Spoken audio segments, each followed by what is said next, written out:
Let me paint you a little scenario here. It's Friday evening. You are fresh from hard weeks of work and you just showered and shaved and you are ready to hit the streets for some love or whatnot. And then, oh no, some of my genitalia has popped out of my underpants.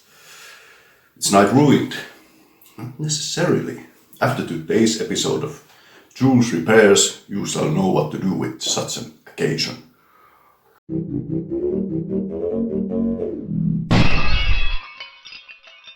What you do is take another pair underpants, take a rough measure on the damaged area.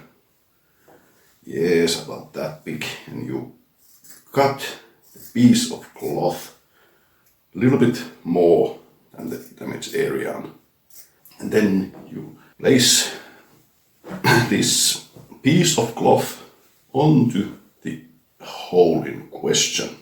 Perfect. Huh? But oh no, it still won't stay intact. Now here's the brilliant part.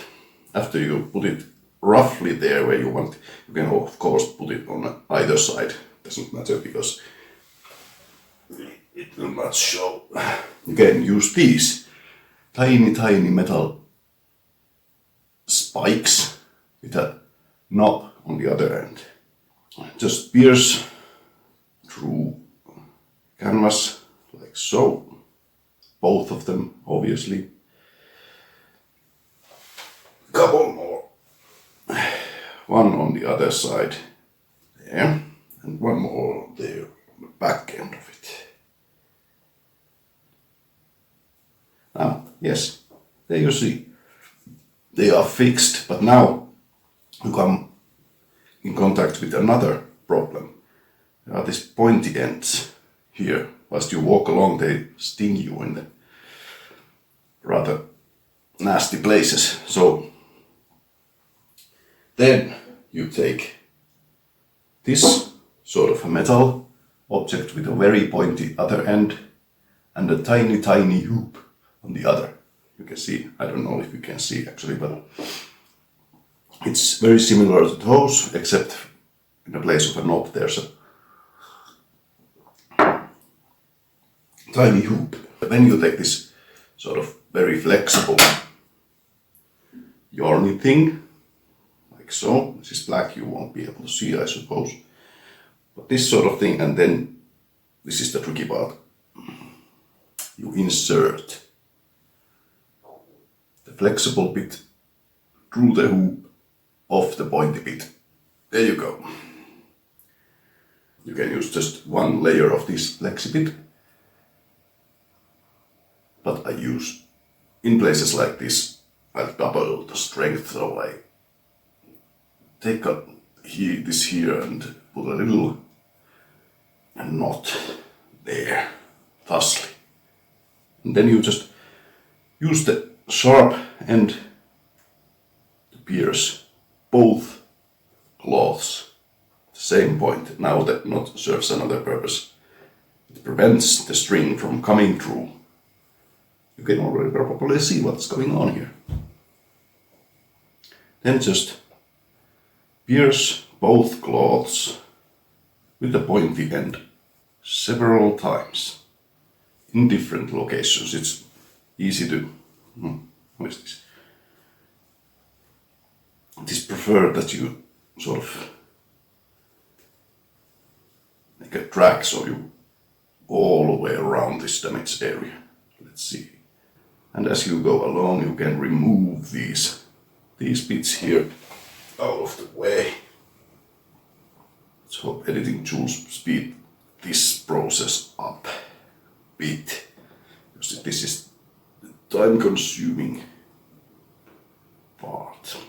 Not actually that time-consuming, this is surprisingly fast going if you know what you're doing, which I obviously always do because I am mending tools. Actually, that is an issue because I constantly refer these to be mending tools, which would have been actually better name than Jules Repairs, but what's done is done. Ow.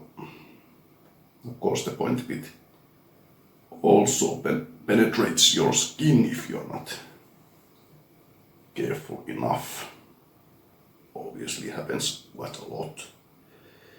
Now you've come full circle around it. Now it's the important bit that you make the hole pretty much same hole which you started with. Then if you've got this enough of this flexi bit left, you can start going backwards to create a full on seam around it. Just find the holes which you've used in the earlier circle, but sort of like when you see that there is a flexi bit here, here, there's a gap between. Just find the gaps and fill them out. First you go in the other direction, like this. It's easy, so it becomes utterly and completely full. Now the reason why you wanna do this is because it makes the seam a lot stronger. Now actually you can remove all of these because the flexi bit will now hold it in place. You need to leave some of this flexi bit in store there. But I still think I can make pretty much all the way through. But you know, I made it a whole circle. Now you just a couple of times from the same hoop. So you create a sort of a knot there. So the seam won't. Now you can just cut stringy bit. Let's call it a string, shall we? Yarn or whatever, I don't know. Flexi bit there in half. And now, clever thing also using a double string is that you can tie a little knot in this end. Rather large one for it to prevent it from going back to the hole once it came. Now, there you go. Your genitalia is once more secured and warm and comfortable. Obviously, if you want, you can cut all this excess cloth here off. But why bother? They're just there to protect your nether regions, keep them warm and safe, and perhaps rub you in just the right places. There you go. Just a couple of minutes of nice tiny flavor and you have got a brand new pair of underpants. Thank you for watching. See you next time. Bye bye.